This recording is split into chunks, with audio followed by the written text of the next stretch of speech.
Welcome back to Telltale. I have kind of an interesting find this evening by an author that I've heard of for as long as I've been reading science fiction, almost as long, but never read anything by him before. And that is The Human Termites by David H. Keller. Not as bad as you think it sounds. Okay, because the cover of this book and the title just brings to mind immediately bad 1950s giant insects on the rampage. And there is some of that in this book. But, well, let me start from the beginning here. David H. Keller is one of the earliest science fiction writers getting started publishing in the late 1920s in Amazing Stories. The Human Termites, I believe, was published in Amazing in 1928, so it's one of his earliest. Let me see if I can look that up. Going into my website. And I can't remember, I think I've got everything of David H. Keller that I know of, that I can find listed in my bibliographies here. I won't go into a whole overview of Keller. I'll save that for when I've read more of his work, because at this time, this is the only thing I've read. But it's a whole novel, so I wanted to talk about it. But he was born in 1880, died in 1966, comes from Philadelphia, Pennsylvania. First published in February of 1928 in Amazing Stories. And this one, The Human Termites, was published in September of 1929 in, Science Wonder Stories. It was serialized from September to November of 1929. Now, where I came across this, and I had been aware of David H. Keller before, but never heard of this story before until I bought that facsimile of the first issue of Captain Future so that I could read Captain Future and experience that. Well, Captain Future published other stories as well. They had in that first issue of Captain Future, there was an Eric Frank Russell story, which was very disappointing, which was even more disappointing because I really like Eric Frank Russell a lot, but that story was just bad. But then also it had the first installment of the serial of The Human Termites in Captain Future. It was a reprinting of the story. But the original printing was Science Wonder Stories, September to November 1929. So this is the very beginning of science fiction magazines. And, well, it starts out with a scientist. I forget where he was. I think he was somewhere in Africa, studying termites, studying termite colonies. And he starts to realize through his observational data and various instrumentation that he's using that these termites were talking, that there were commands being sent out to the worker termites telling them. And he takes enough time to figure out their language and is able to have some very simple conversations with them. And that's where he learns that they wanted nothing more than to destroy all mankind. And that there was an organization to the termites that they were able to communicate all around the world. Well, blew his mind, and his assistant got killed over it. He was able to escape with his life, and so he gets together an expedition to an island where it's kind of like the main base of the termites is, and that's where they find the main brain of the termites there, except, well, he's like the brain of the termites at this island is like the earliest of the really super intelligent. It's not really a termite. It's like a mass of protoplasm, but it's part of the whole termite colony, and it's directing it. But there's more than one of these. There are ones in every country around the world. There's one of these protoplasmic brains directing all the termites, and all the rest of the termites do what they're told. And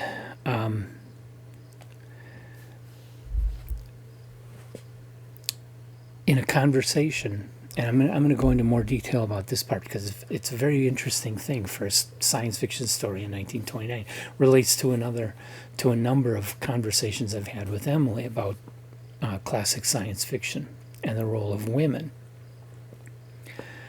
But talking to this protoplasmic brain, we find out that they actually have a very advanced science, but not a machine-based science. So they don't have ways of transporting. So these protoplasmic brains have developed these human termite hybrids through genetic engineering that they intend to put the protoplasm inside the head of it so that it has a body that it can move around with. And they also develop these large soldier termites. They're 20 feet long. And this is their plan to take over the world from mankind. Okay, and from that point, the story goes along the lines of your typical 1950s B movies where these termites are just swarming all over, killing everybody, and the heroes are trying to survive. It's pretty well done, though. Way better than a 1950s B movie, and way better than I expected for pulp science fiction in 1929.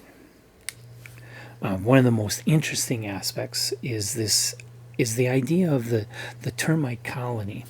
And the termites were pointing out that humans have a similar sort of thing. And you go, wait a minute, no, we're all individuals. We aren't part of a hive mind. But in many ways, we have our leaders, and our leaders make the big decisions, and the rest of us just go to work every day and perform our role in society and allow the whole thing to be moved forward by our leaders, even though, at least here in the United States, we elect our leaders. Those leaders then are making the big overall decisions for all of us. So even though we have a bit more individuality, we still have a structure that is not that far different from the termites. We all have our role to play together in order for all of us to thrive and survive and keep going, which is something far too many people, because of our individualism, far too many people forget that what we have, we wouldn't have if we didn't work together. And we will lose it if we stop working together. Anyway, back to the story.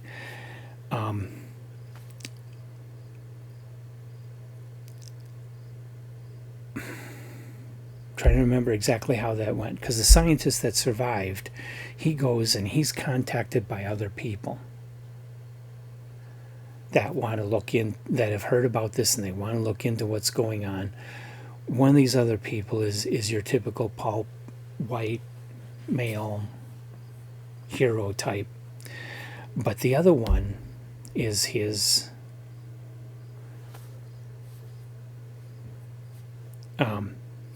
fiance, I believe.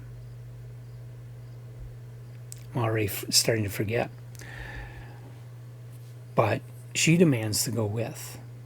And she goes with, and she turns out to be the only one of them with enough balls to walk into the termite colony and find this hive mind and talk to it. and she escapes with her life and gets back to their ship and tells them what's going on. So the main discovery about these termites, what they have done, what they're planning, she goes in and just asks. Okay, a woman. Okay, she's a very strong female character. She's a crack shot with a shotgun. Okay, there are other aspects of this book that might raise the hackles of feminists, but the main female character of this book is very much a strong woman who's willing to do what it takes and has the talent to do it. And 1929, written by a man. I won't say that this story is as good as what you're going to read today, but for 1929, I found this novel to be surprisingly well written, advanced in its ideas, advanced in its characterization, advanced in its attitudes about women for 1929 by a man. Okay, now, so I wouldn't call it a top tale. It's not quite that good. There are some stiff areas in the writing and the characterization and the dialogue. And of course, after you're about halfway through, it becomes just a battle between man and termites. But if you're interested in early science fiction, and if you're interested in something that's just a fun read, if you're willing to overlook how old it is, it's a very fun story. It's very enjoyable and not that long. It's not a 1,000-page fantasy novel. It's only 150 pages in here.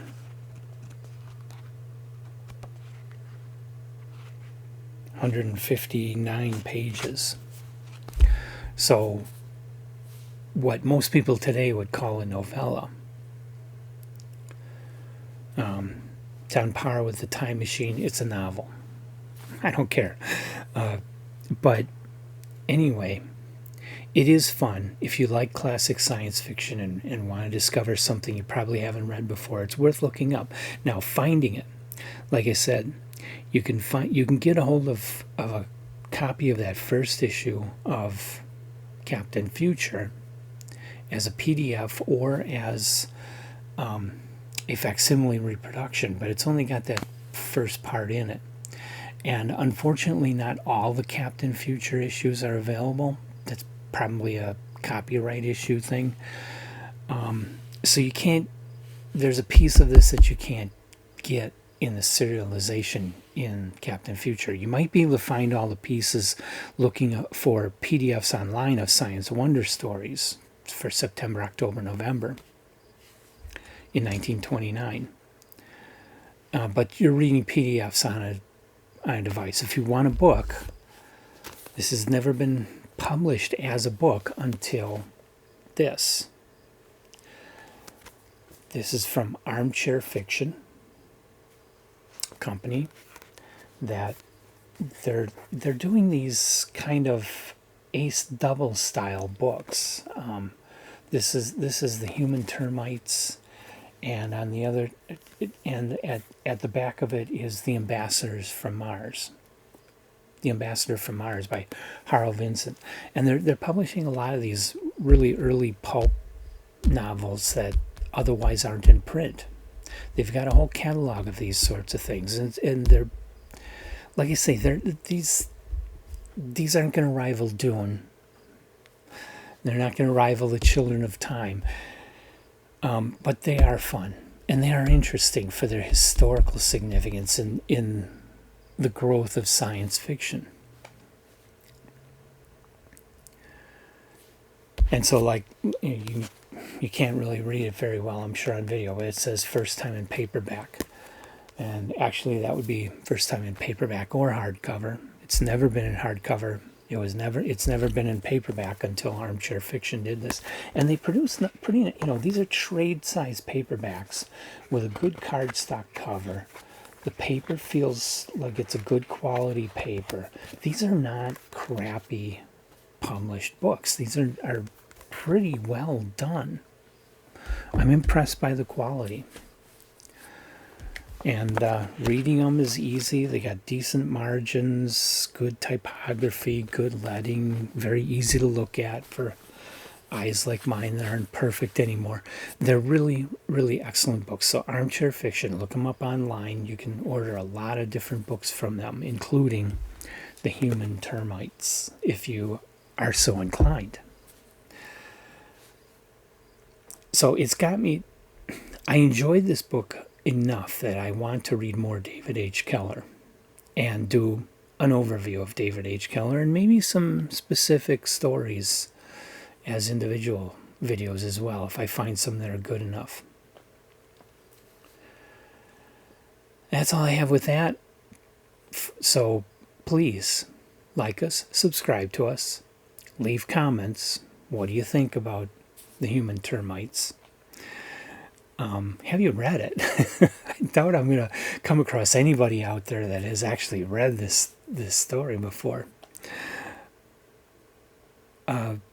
So if you have, I'd be interested in hearing your thoughts on this book, if you agree with me.